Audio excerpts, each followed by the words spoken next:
Hi hello నమస్తే welcome back to iDream media. ఈరోజు మనతో ఉన్నారు amphi certified mutual fund distributor అయిన బోనిగల సొలోమన్ గారు. సో ఈరోజు ఎపిసోడ్లో post office scheme versus mutual fund గురించి తెలుసుకుందాం. నమస్కారం. నమస్తే అండి విరాట్ గారు. సార్, మన ఆడియన్స్ ఎక్కువ మంది సొలోమన్ గారితో ఇది అడగండి ఈ క్వశ్చన్, పోస్ట్ ఆఫీస్ స్కీమ్స్ అంటే ఏంటి, అసలు అవి కంపారబుల్ టు మ్యూచువల్ ఫండ్స్, అవి బెటరా ఏది బెటర్ అనేది అడగమంటున్నారు. సో దీనిపై మీ స్పందన. మంచి క్వశ్చన్ అండి విరాట్ గారు. ఇప్పుడు చూడండి అండి, మనకి సేవింగ్స్ ఆప్షన్స్ బ్యాంక్స్లో మళ్ళీ savings, RD recurring deposit, FD fixed deposits. అయితే మనము ప్రజల్ని ఎడ్యుకేట్ ఏం చేస్తున్నామంటే డబ్బుల్ని సేవింగ్స్ మాత్రమే వద్దు, ఇన్వెస్ట్మెంట్ వైపు మళ్ళించండి. సేవింగ్స్లో మీకు వచ్చేది 3 to 4% సంవత్సరానికి, ఇన్ఫ్లేషను ద్రవ్యాలు కూడా 6 to 7% ధరల పెరుగుదల. సో మీరు సేవింగ్స్ మాత్రమే పెట్టుకోవద్దు, అంటే సేవింగ్స్లో ఉంచుకోవద్దు డబ్బులు. ఎఫ్డీలు కూడా 6 to 7%, అంటే ఇన్ఫ్లేషన్ మాత్రమే వస్తుంది. పేదవారు ఎప్పటికీ అదే స్టేటస్లో ఉంటారు. అందుకని మనం ఏం చేస్తున్నాం, సేవింగ్స్ వద్దు, ఇన్వెస్ట్మెంట్ వైపు రండి. సో ఇన్వెస్ట్మెంట్ ఎక్కడన్నది కొద్ది నిమిషాల్లో మనం చెప్పుకుందాం. తర్వాత బ్యాంక్స్ ఎలాగే సేవింగ్ ఆప్షను, ప్రజలకి పోస్ట్ ఆఫీస్ కూడా సేవింగ్స్ ఆప్షన్. పోస్ట్ ఆఫీస్లో కూడా మనం ఫిక్స్డ్ డిపాజిట్ చేయవచ్చు, రికరింగ్ డిపాజిట్ చేయవచ్చు. సీనియర్ సిటిజన్స్కి ఒక 1%, 1.5% ఎక్కువ కూడా ఉంటుంది. అయితే ప్రజలు ఎందుకు బ్యాంక్స్ని, పోస్ట్ ఆఫీస్ని ఇష్టపడతారంటే Virat garu, banks are regulated by reserve bank of India. Post office central government surety ఉంటుంది పోస్ట్ ఆఫీస్లో డబ్బులకి. అందుకనే ప్రజలు పోస్ట్ ఆఫీస్ని ఇష్టపడతారు.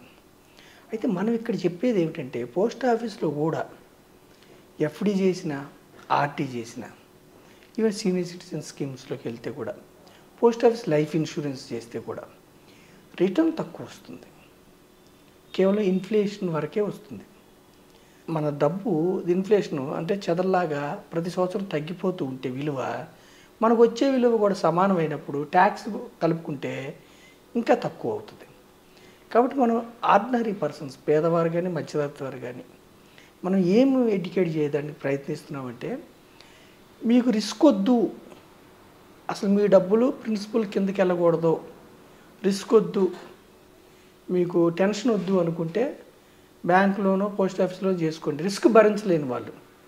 కానీ ఇన్ఫ్లేషన్ కంటే ఎక్కువ రిటర్న్ రావాలని కోరుకుంటే రిస్క్ తీసుకోవాలి. రిస్క్ తీసుకుంటేనే మీకు రిటర్న్స్ వచ్చే అవకాశం ఉంటుంది. సో రిస్క్ తీసుకోవాలంటే ఎక్కడ రిస్క్ తీసుకోవాలి?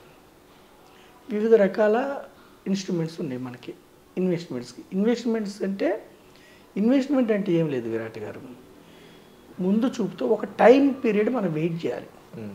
ఇప్పుడు మనం ఖర్చు చేసే అవసరాలని, మన యొక్క అవసరాలు మనం పోస్ట్ పోన్ చేస్తున్నాం ఫ్యూచర్ కోసం. మనం ఇన్వెస్ట్ చేసేది ఏంటంటే ఒక రిటర్న్ ఎక్స్పెక్ట్ చేసి మనం ఇన్వెస్ట్ చేస్తున్నాం, దాన్ని ఇన్వెస్టింగ్ అంటారు. ఇన్వెస్టింగ్ మనకి ఎక్కడ ఇన్వెస్ట్ చేయాలంటే, జనరల్గా ఈక్విటీస్ అనే ఒక సాధనం ఉంది. ఈక్విటీస్ అంటే వేరే ఏం లేదు. ఈక్విటీస్ అంటే స్టాక్ మార్కెట్లో షేర్స్ కొనుక్కోవటాన్ని ఈక్విటీస్ అంటారు. ఈక్విటీస్లో డైరెక్ట్ ఈక్విటీసు, మ్యూచువల్ ఫండ్ ద్వారా కొంటాం. డైరెక్ట్ ఈక్విటీస్ కొంటే మనకేమిటంటే ఏ స్టాక్స్ కొనాలి ఏమిటి అనేది మనకి పెద్దగా నాలెడ్జ్ ఉంటుంది. కాబట్టి 6,000 స్టాక్స్ ఉన్నాయి మన భారతదేశంలో. 6,000 స్టాక్స్లోంచి మనం రీసెర్చ్ చేయాలంటే చాలా కష్టం. కాబట్టి ఈక్విటీ మ్యూచువల్ ఫండ్స్. అయితే ఈక్విటీ మ్యూచువల్ ఫండ్స్ రిస్క్ తీసుకోలేని పెద్దవారు, ఇప్పుడు ఏజ్ 60 ఏళ్ళు 70 ఏళ్ళు ఉంటుంది, వాళ్ళు రిస్క్ తీసుకోదలుచుకోలేదు, వాళ్ళకి ఎఫ్డీలో వచ్చే రిటర్న్ చాలు, వాళ్ళకి 7%, 8% వచ్చింది అనుకోండి సీనియర్ సిటిజన్స్ దాంట్లో, అది చాలు అనుకుంటే వాళ్ళు పోస్ట్ ఆఫీస్ మనం ఏం తప్పు పట్టట్లేదు. రిటర్ను అది ఏంటంటే వాళ్ళకి సెంట్రల్ గవర్నమెంట్ గ్యారంటీ ఉంటుంది, ఎఫ్డి మన రేట్ ఆఫ్ ఇంట్రెస్ట్ కూడా గ్యారంటీ ఉంటుంది. చాలు అనుకున్న వాళ్ళు పోస్ట్ ఆఫీస్కి వెళ్ళొచ్చు. ఎవరైతే పేదవారు, మధ్యతరగతి వారు డబ్బు ఎక్కువ సంపాదించుకోవాలి, ఒక లక్ష్యం ఓరియంటెడ్గా చేస్తారు అనుకుంటారో, వాళ్ళకి మనం ఏం చెప్తున్నామంటే, instead of banks, post office, endowment insurance policies కాకుండా, ఈవెన్ గోల్డ్ కూడా కాకుండా, ఎండోమెంట్ ఇన్సూరెన్స్ పాలసీస్లో 5% వస్తుంది, ఇన్సూరెన్స్లో టర్మ్ ఇన్సూరెన్స్ తీసుకోండి, హెల్త్ ఇన్సూరెన్స్ తీసుకోండి, కానీ ఎండోమెంట్ పాలసీస్ వద్దు. ఎండోమెంట్ పాలసీస్కి ₹1,00,000 ప్రీమియం మీరు కడితే కేవలం 5,000 మాత్రమే వస్తుంది సంవత్సరానికి. అంటే ఆ ప్రపోర్షనేట్గా వస్తుంది. అంటే ఎండోమెంట్ పాలసీ మీరు తీసుకుంటే 20 సంవత్సరాల పాటు మీరు ₹1,00,000 కడితే ప్రీమియం మీకు డబల్ మాత్రమే వస్తుంది. ఇన్ఫ్లేషన్ కూడా బీట్ కాదు. ఇవన్నీ వద్దు. సో మనం ఏం చెప్తున్నామంటే ఈక్విటీ మ్యూచువల్ ఫండ్లోకి వస్తే మీకు గత చరిత్ర ఆధారంగా 12% పైన రిటర్న్స్ వస్తున్నాయి. సెన్సెక్స్లో 15% వచ్చినాయి 45 ఏళ్ళ నుంచి. నిఫ్టీలో 12 to 14% వచ్చింది. సో ఈక్విటీ మ్యూచువల్ ఫండ్స్ అంటే సెన్సెక్స్ స్టాక్స్ కొని తీసుకుంటారు, నిఫ్టీ స్టాక్స్ కొని తీసుకుంటారు, తర్వాత మళ్ళీ నిఫ్టీ 150, నిఫ్టీ 500 స్టాక్స్ నుంచి తీసుకుంటారు కాబట్టి ఇంకా ఎక్కువ రిటర్న్ వచ్చే అవకాశం ఉంది. కాకపోతే రిస్క్ ఉంటుంది, గ్యారంటీ రిటర్న్స్ ఉండదు. కాబట్టి ఏది బెటర్ అంటే పేదవారు మధ్యతరగతి వారు వెల్త్ క్రియేట్ చేసుకోవాలన్నప్పుడు లాంగ్ టర్మ్ కోసం ఈక్విటీ మ్యూచువల్ ఫండ్లోకి రండి. పెద్ద వయసు వాళ్ళు, రిస్క్ తీసుకోలేని వాళ్ళు, ప్రిన్సిపల్ డౌన్ అయినప్పుడు భయపడేవాళ్ళు పోస్ట్ ఆఫీస్ బ్యాంక్స్కి వెళ్ళండి. కానీ డెట్ ఫండ్స్లో కూడా రిస్క్ తక్కువే ఉంటుంది కదా. అయితే డెట్ ఫండ్స్లో పోస్ట్ ఆఫీసు బ్యాంక్స్ బదులు మీరు డెట్ ఫండ్స్ ప్రిఫర్ చేయొచ్చు. డెట్ ఫండ్స్లో రిస్క్ తక్కువ ఉంటుంది. డెట్ ఫండ్స్ అంటే నథింగ్ బట్ కంపెనీలకి మనం అప్పిస్తాం, దాన్ని బాండ్స్ అంటారు. అయితే ఒక కంపెనీకి అప్పిస్తే రిస్క్ ఉంటుంది. మ్యూచువల్ ఫండ్లు ఏం చేస్తారంటే 30 నుంచి 50 కంపెనీలలో బాండ్స్ కొంటారు. అప్పుడు రిస్క్ తగ్గిపోద్ది.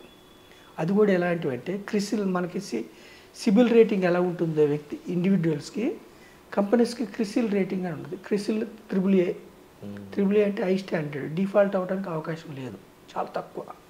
AA, సింగిల్ A ఇలా రేటింగ్ ఉంటాయి కంపెనీస్కి కూడా. అంటే హై స్టాండర్డ్ రేటింగ్లోనేమో హై స్టాండర్డ్ రేటింగ్ ఉన్న కంపెనీలో కొంచెం వడ్డీ తక్కువ ఇస్తారు, రేటింగ్ తగ్గుతున్న కొద్దిగా వడ్డీ ఎక్కువ ఇస్తారు. సో బాండ్ ఫండ్స్ పరిశీలించవచ్చు. మీకు పోస్ట్ ఆఫీసు బ్యాంక్స్కి మనకి సమాంతరంగా బాండ్ ఫండ్స్ పరిశీలించవచ్చు. సో రిస్క్ తీసుకొని లాంగ్ టర్మ్లో వెల్త్ క్రియేట్ కావాలంటే equity mutual funds better option. 5 years 7 years వరకు రిస్క్ ఉంటుంది. దీర్ఘకాలం ఉంటే ఈక్విటీస్లో ఎప్పుడు కూడా మంత్రం ఏమిటంటే దీర్ఘకాలం. రెండో మంత్రం డైవర్సిఫికేషన్.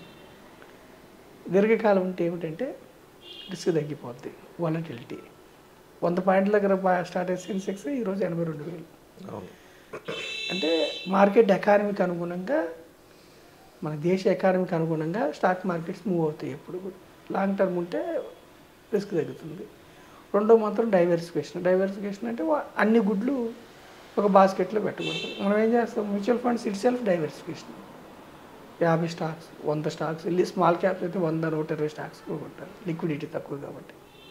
ప్రతి ఇన్వెస్టర్ యొక్క ఇండివిజువల్ అతని యొక్క రిస్క్ అప్టైట్ని బట్టి, అతని కుటుంబ పరిస్థితిని బట్టి అతనికి పోస్ట్ ఆఫీస్ సూటబుల్లా, FD సూటబుల్లా, ఈక్విటీ మ్యూచువల్ ఫండ్ సూటబుల్లా అని మనం ప్లాన్ చేసి చెప్పవచ్చు. షార్ట్ పీరియడ్లో పెళ్ళి ఉందనుకోండి, పాప కూతురు పెళ్ళి, ఇంకొక అవసరం ఉందనుకోండి, బ్యాంక్స్, పోస్ట్ ఆఫీస్. దీర్ఘకాలం కోసం ఈక్విటీ మ్యూచువల్ ఫండ్స్. ఈక్విటీ మళ్ళీ మ్యూచువల్ ఫండ్స్లో కూడా షార్ట్ పీరియడ్ కోసం లిక్విడ్ ఫండ్స్ ఉన్నాయి, 1 to 6 months అంటే, 6 months to 3-4 years అంటే డెట్ ఫండ్స్ ఉన్నాయి, మోర్ దెన్ 5 years 7 years అంటే equity funds. Power of compounding వల్ల వెల్త్ క్రియేట్ అయింది. Wonderful sir. అండ్ తప్పకుండా ఈ రెండింటికి మధ్య డిఫరెన్స్తో పాటుగా ఏది చూస్ చేసుకోవాలో చెప్పినందుకు కూడా thank you so much sir. Thank you అండి విరాట్ గారు.